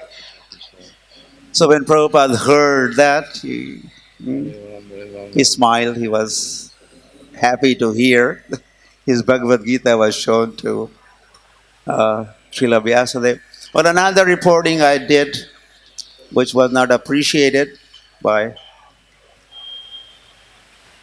I had mentioned that while we were there in Badrik Ashram, we visited the spot. The technical name of that spot is Bhim Ka Pool. There's a bridge over Saraswati that Bhim built, and he also departed from that place. He left his body. All the Pandava brothers were leaving one after the other, and in Badrikashram area, Bhim left. I also said that to Srila Prabhupada, and anyway, later on I was rebuked, if not chastised or getting on my case for doing that kind of reporting, and our Bhavanand Maharaj was the one he thought this was not proper on my part to say this, that Bhim departed, and we visited that spot. His thought was that that could have or gave idea for Srila Prabhupada for his departure. He wants to leave. He heard of it. These were his thoughts. And so he was on my case later on, not right there, but later on. Anyway, so after that reporting to Srila Prabhupada, our party was leaving Prabhupada's quarter, and I was the last one to leave. And just before leaving, I wanted to have one more look or glance, darshan of Srila Prabhupada. So as I looked behind, at Srila Prabhupada, Prabhupada signaled. So I understood. So I went back and sat in the previous position. And Prabhupada inquired, said, I want to talk to you. What time suits you? Anyway, this is Srila Prabhupada. Then, of course, I said, there's no question of what time suits me. Whatever time suits you. Then Prabhupada said, is 4 o'clock okay? And then it was settled that I would go back and meet Srila Prabhupada at 4 o'clock in the afternoon. So then, all day I was, again, the way Prabhupada had said, uttered that statement, I would like to see you, and it was not just normal tone. When he said that, it was very grave and serious thing. So I was wondering, what is that he wants to talk to me about? So I was trying to figure it out all day and not able to come to any conclusion. So finally, at around 4, I came to Prabhupada's door. But then I was directed to Krishna Balram Guesthouse Inception area. And then I went there and I realized everyone was there. Jamal Krishna Maharaj and all his staff and servants and secretaries and some other senior men were sitting. And so I realized what Srila Prabhupada wanted to talk to me about at 4 o'clock, he had already talked or revealed his mind or desire unto Tamal Krishna Maharaj and others. And they told me Prabhupada wants to go on a pilgrimage, and he wants you to organize a ox cart, bullock cart for him.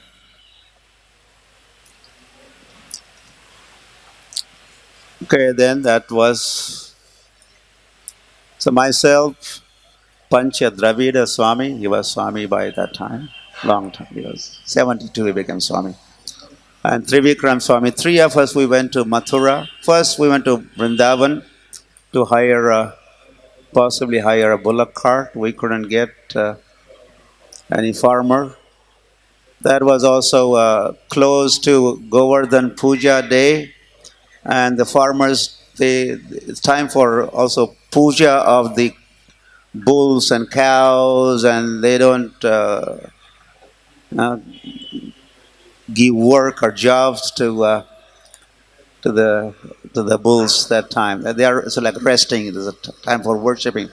So then we went to Mathura, and we managed to hire one cart. Settling the price would be 100 rupees per day, or 100 rupees. So then I returned.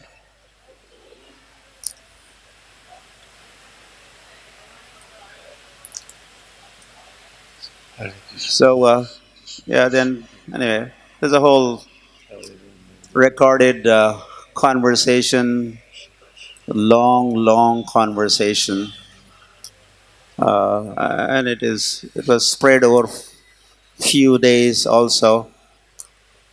It is all there in Folio.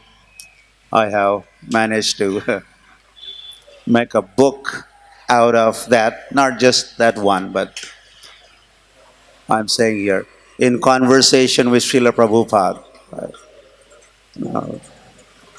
And many disciples had their conversations, their dialogue with Prabhupada. I also had my quota. So I have put that into a book, especially the conversations which took place towards the very end. This is the 10th of October. Prabhupada is going to be leaving us on 14th, so this is 4 or 5 days before. And as I came, Tamal Krishna Maharaj mentioned, "Oh, Lokanath is here. Lokanath is here." And immediately I was asked to do a little chanting for Srila Prabhupada. But again, when Tamal mentioned that Lokanath is here, could he do kirtan for you? Prabhupada said, he must be tired. He must be tired. And I was, that's Gunarnava Prabhu was mentioning about doing kirtan for Srila Prabhupada. In Bombay, as I was doing kirtan, before Prabhupada came to Vrindavan, he is in Bombay. Or before coming to Bombay, he was in London for Janmashtami and Vyas Puja of 77. And where did he come to London from? From Vrindavan, that Bhakti Charu Maharaj mentioned. And where did he come to Vrindavan from? From Rishikesh. And from Bombay to Rishikesh. And from Mayapur to Bombay.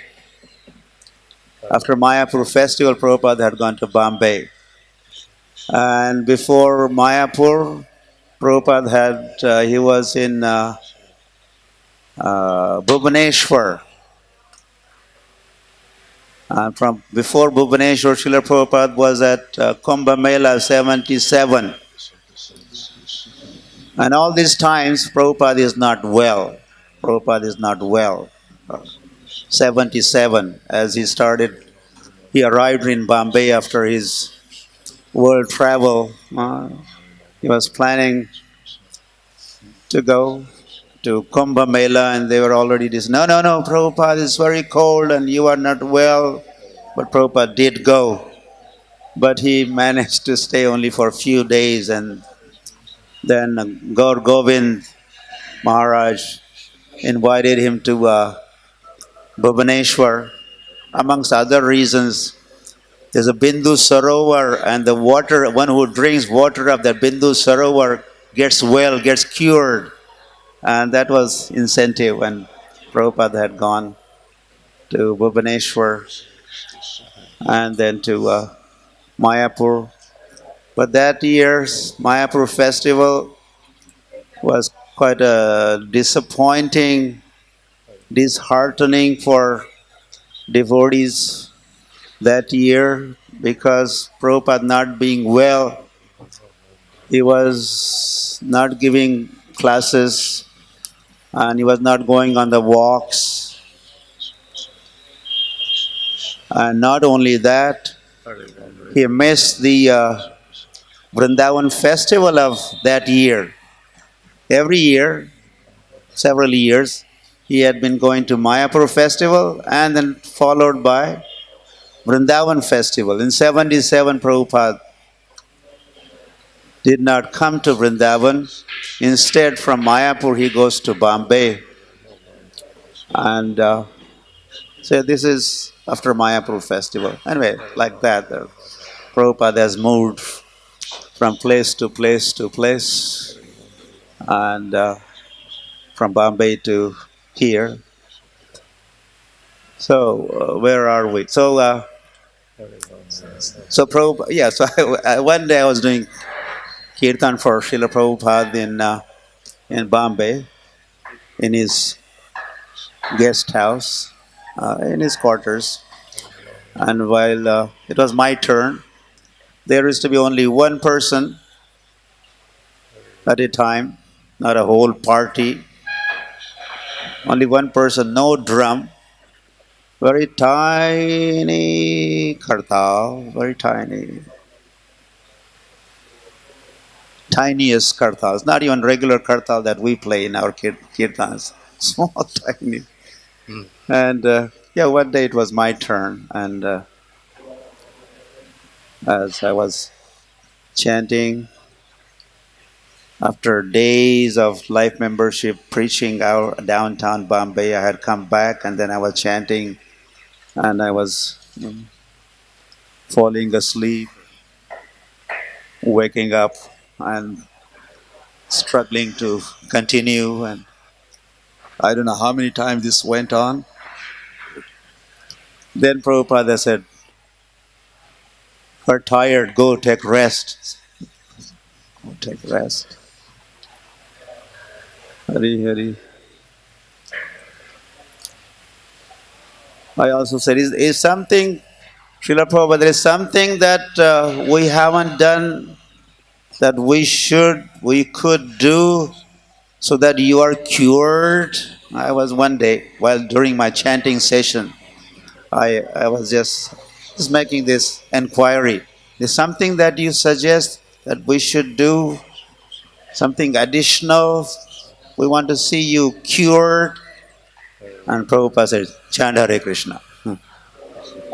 So Prabhupada considered this chanting of Hare Krishna, hearing and reading, hearing from Chaitanya Charitamrita, that went on in Bombay and here also throughout. He insisted day and night. There were shifts. So Prabhupada, so we had more talks. Prabhupada, I reported to Prabhupada, yes, we have arranged a cart for you, and 100 rupees costing, and asked me, how many carts? I said, just one cart, Srila Prabhupada. Just one for you, and some of the assistants could also sit in the cart, and others could be around chanting front or around the cart. So I just mentioned one cart. Initially, there was not clear idea where we would go. There was even talk of doing Panchakroshi Parikrama, means going around Vrindavan town, Loi Bazaar, Vrindavan town. but then it was not possible to bring cart around. Some places there's no way you could bring Bullock cart. So finally it was settled that Govardhan Puja was just few days ahead of us then, that year. So it was decided that we would go to Govardhan with the ox cart, and there was a lot of other talks were there, but I just wanted to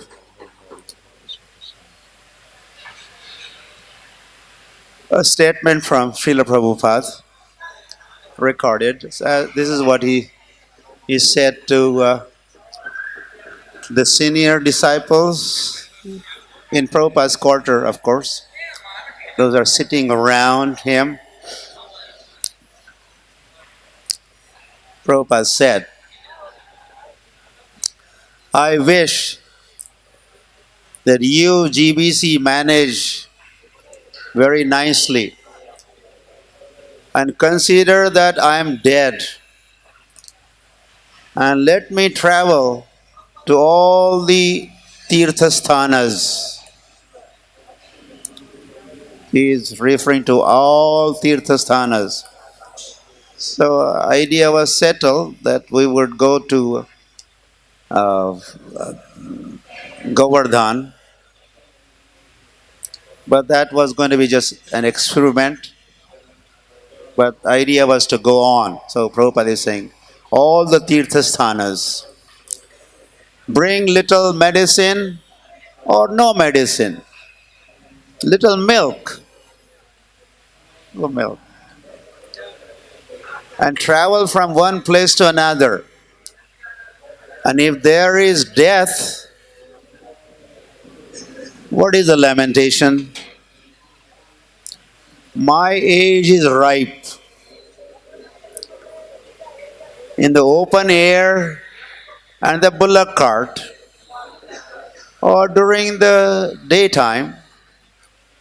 Nowadays, in India, ample sunshine. So during the daytime, I shall travel, and night time, you make a camp under a tree. In this way, let me travel to all the tirthas. I am thinking this way. What is your opinion? Prabhupada has thrown that question.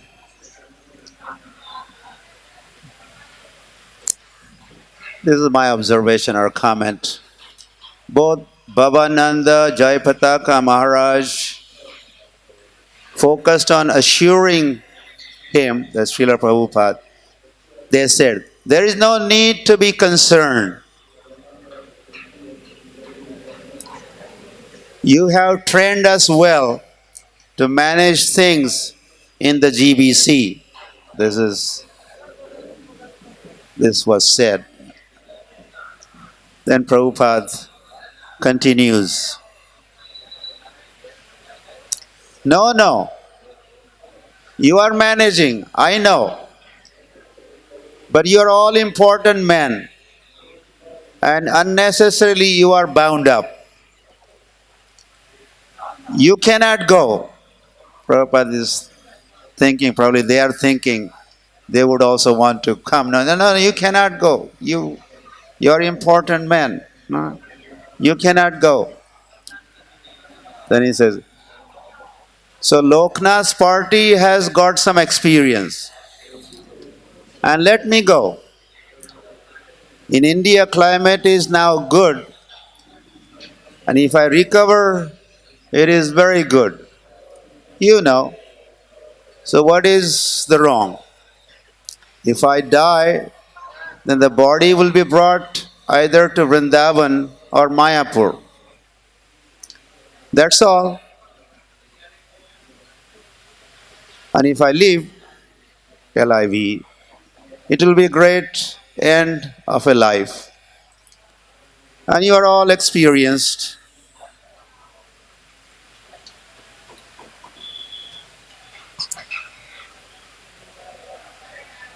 So, and then there were, the talks and concerns. But at one point, Tamal Krishna Maharaj also, he was saying that Prabhupada said, one day experiment. It is for one day. Initially, there was a talk. Let's do this experiment one day.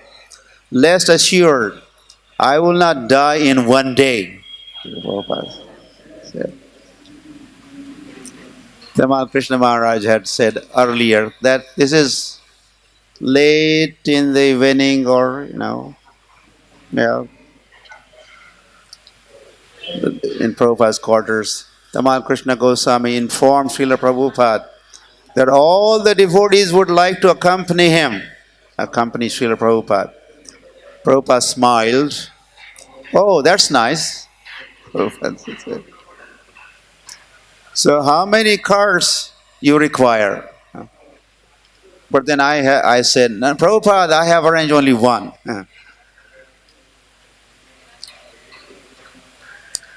Yeah, so later on there were concerns how could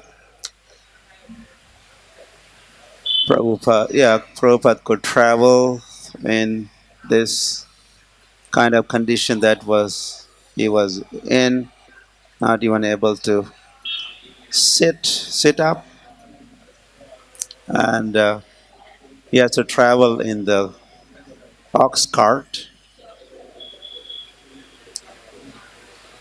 Well, my defense or explanation was the ox cart has a rubber tires, so it would be less bumpy. I was anyway. Gradually, the house was divided house.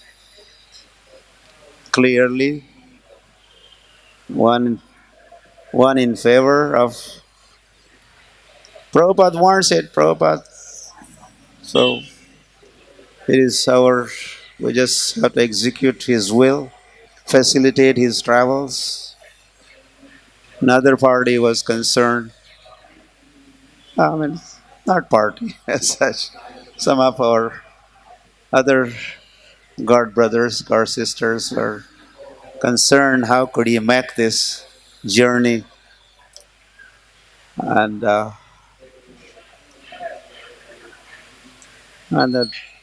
discussion went on.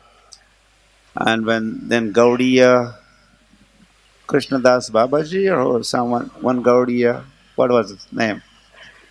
He had come that evening.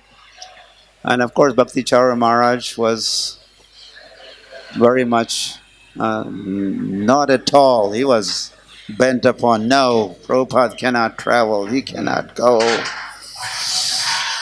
And then they also, the party or devotees who are not in favor of going Prabhupada's travel, they spoke to, is Krishnadas Babaji Maharaj? Possibly.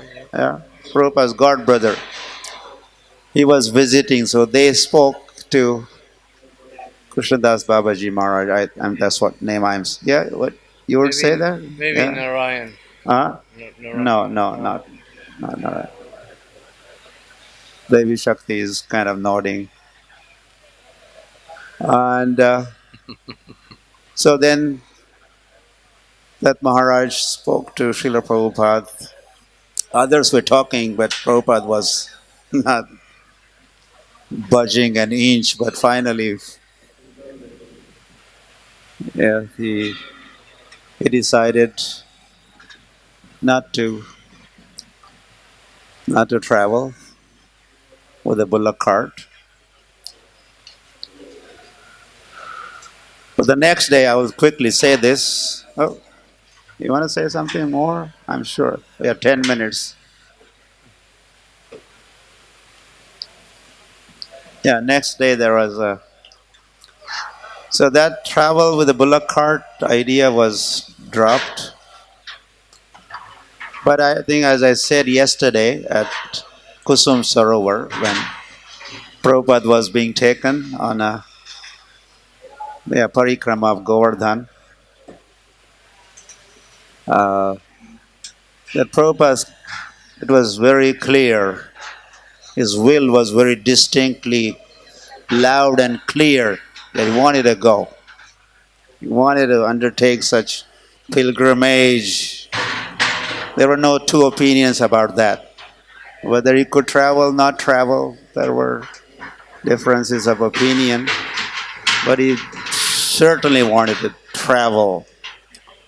So when this Bullock cart idea was dropped, the next day, again, Prabhupada was surrounded by his, there were so many of us had gathered, GBCs and sannyasis. There are hundreds, devotees, disciples that time. Before Prabhupada's departure? No, not sure, there are hundreds were there. I remember when we had gone on, we did take Srila Prabhupada on the procession, a parikrama of Govardhan. We took a small brass murti of Srila Prabhupada to Radhakund. He was bathed there. And then Kusum Sarovar, I think we had gathered, we did Goer Puja, and kind of parikrama started there, and we went all around. And that time there were lots of devotees. I remember, for sure. Some are saying yes, some are wondering. And there were hundreds of disciples were there.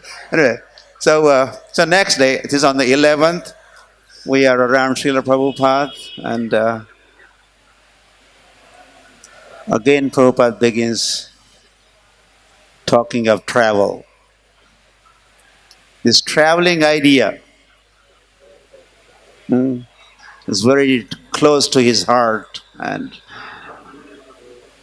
he is feeling restless and uneasy, lying, wants to be on the road, fighting, battling with Maya, preaching, traveling. So as we were around Srila Prabhupada, this time there was a talk of traveling with the buses. No Bullock cart, but traveling with the buses. And then everyone welcomed that kind of travel. And also, those days, when Prabhupada was thinking of traveling, we were immediately thinking, this is good, it's good.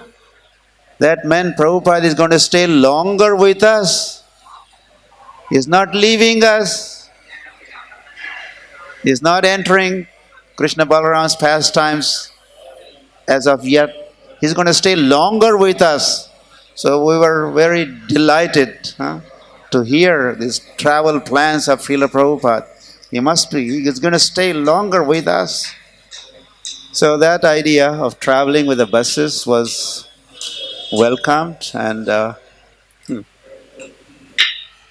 then those who were sitting around, they were, many of them were proposing, Prabhupada. Giriraj said, I'm good at making life members. Could I go? I could go make life members wherever we go. Then Prabhupada, yes, you could go. Then there was Sarup Damodar. Was he Goswami? Maybe he was not Goswami. He was a brahmachari. Sarup Damodar. He said, wherever we go to the big cities, I could organize some scientific preaching, Srila Prabhupada. Could I go? Yes, you could go. And like that. There was one Bhakti Chaitanya Swami those days. There was a Bhakti Chaitanya. Chaitya Guru had become Bhakti Chaitanya. Yeah, he was a sannyasi then. Yeah. He was a very good driver. Could I come? I could drive. Yes, you could go. Like that. they were taking turns, and Prabhupada would say, yes, you could go, yes, you could go, yes, you could go. And there was a whole discussion about, the main party and advanced party, and advanced party would go in advance and organize accommodation, make all the arrangements, publicity. Then main party with Prabhupada would arrive and do the festival program. The advanced party would go further like that. Prabhupada was personally talking the whole discussion about that. Anyway, as everyone was taking turn, whether they could go, then I also asked Srila Prabhupada whether I could go. And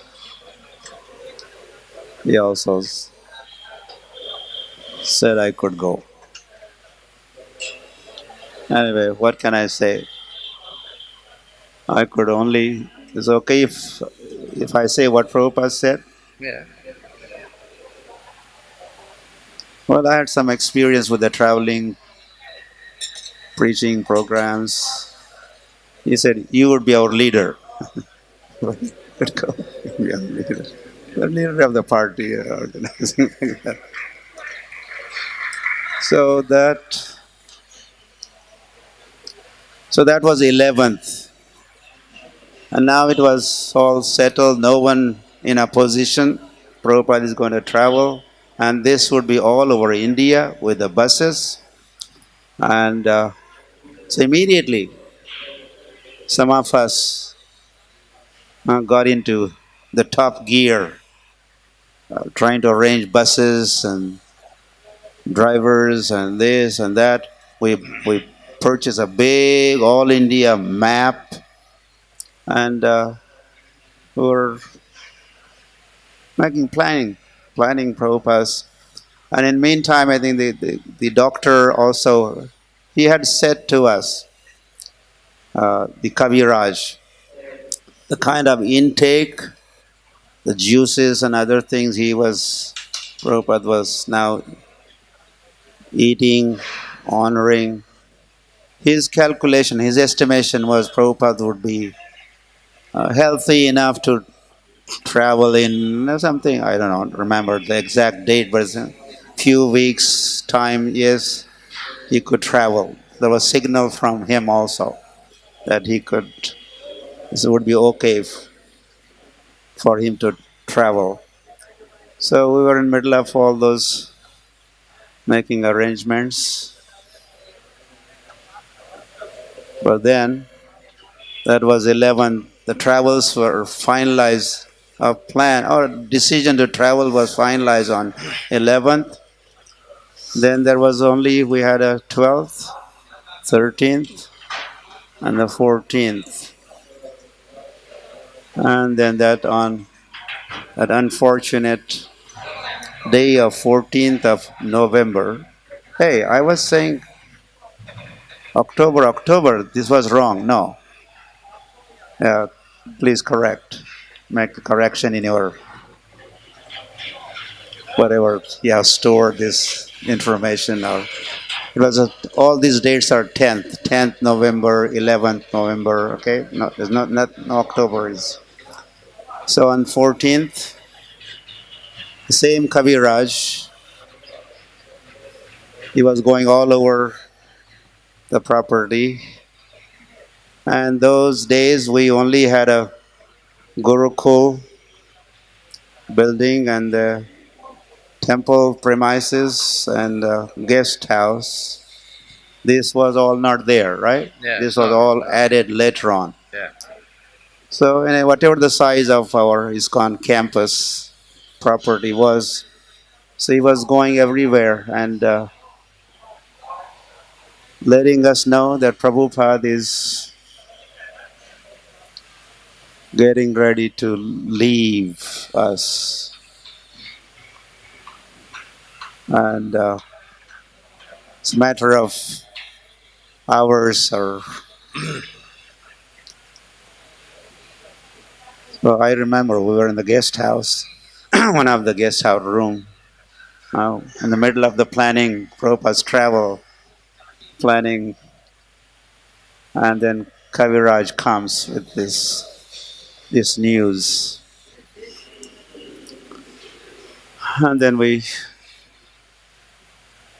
draft everything, and we had rushed to Prabhupada's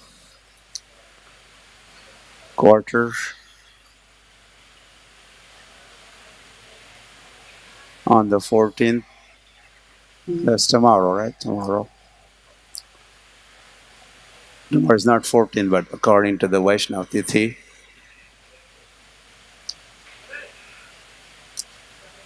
And there was nothing else for us to do now but to chant and cry, and that is what we continued for the remaining hours and the minutes and the moments. The room was packed and there were devotees all around, outside the room also, through the window, and I was You want to give a message? right there inside, next to Prabhupada. It was like we're all around. Okay.